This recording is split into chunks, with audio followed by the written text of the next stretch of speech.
name is Diane Keating, and I'm a poet that is finishing writing a novel, which part of it is being published in the next issue of Exile Quarterly. And it's a novel that I have been working on for the past 20 years.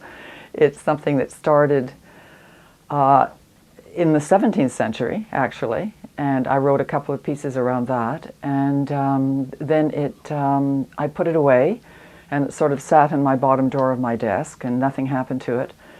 And then suddenly I'd wake up sort of in the middle of the night, and I would sort of hear, metaphorically speaking, beating of its heart in the bottom drawer, and I think, oh my God, it's still alive. So I'd bring it out and work on it again, and then put it away again, and this would go on for years at a time, and my family would say, "Mother, are you still working on the thing?" Which became called as just the thing, or I called it the dreaded thing. But so be it. Anyway, I think it is finally coming to a conclusion.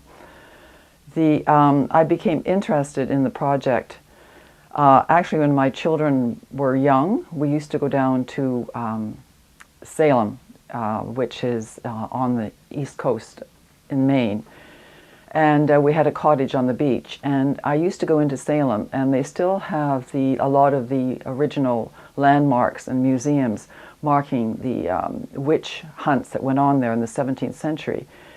And I became really fascinated with it because, as they say, the witch hunts are kind of history's Gothic novel. And since I'm kind of interested in all dark things, and my writing usually reflects that, I became absolutely obsessed with reading about it. So I spent a long time reading about all the backgrounds of it, especially in Europe, where 6 million people were killed as witches. Either they were burned or they were hung in the 16th and 17th century.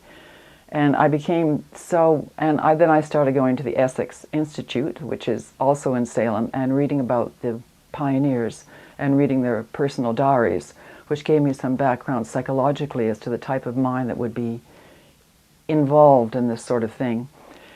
And then, after a couple of years of this, I tell you, I had so many facts. I was force-fed like a goose. That's all I can say. I was absolutely choking with it. And a friend of mine, a visual artist, came over, and I was moaning to her about my bloated brain, and I couldn't get started on this novel. And she said to me, "Well, why don't you try," I sometimes try with my students, "why don't you try writing with your left hand?"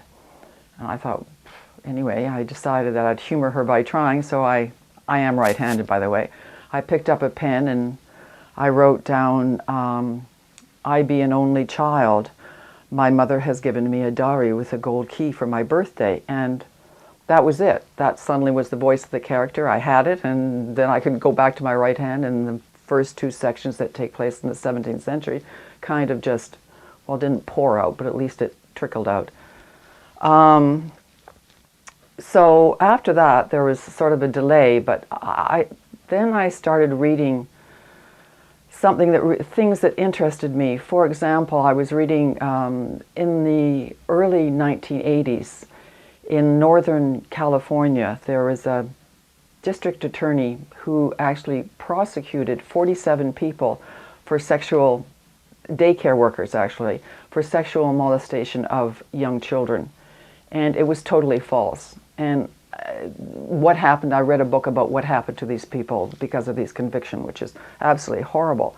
And then I realized that, there's still witch hunts going on in America, and that kind of there's, I guess, a drop of Puritan blood that still runs through many of our veins.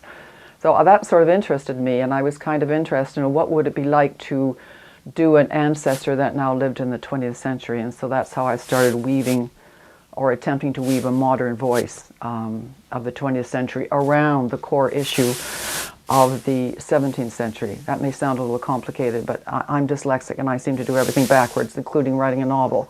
So I sort of started at the inside and worked out.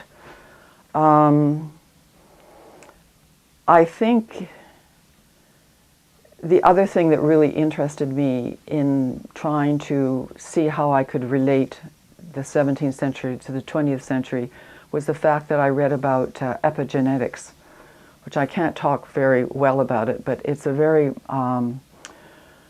modern part of science that deals with genetics, and they're actually proving that what happens to our ancestors, their life experiences, can affect the genes, and it can be passed down.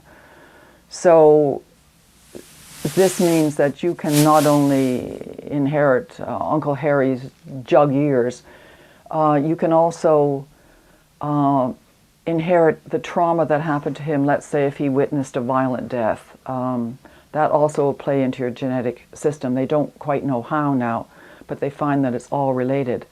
So that kind of appealed to me as I liked playing around with the idea of that, and what would happen to somebody who had undergone the terrible ordeals in the witchcraft trials. How would that affect future generations? So that's sort of how the novel came into being. I was also kind of interested in the whole idea of wilderness. The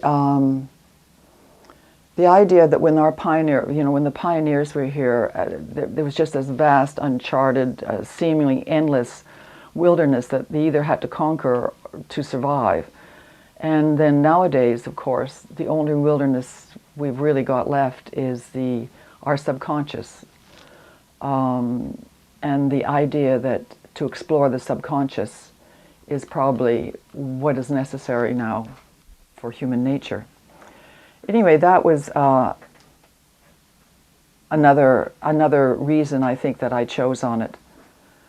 I was kind of I think I was interested in the idea of a female hero, a male hero like in the Iliad or the Odyssey that journeys off and has an adventure. I was kind of interested in the idea of a female hero that goes into the frontier land of her own mind, and what would occur there. Not so much for adventure, I think, as for self-knowledge.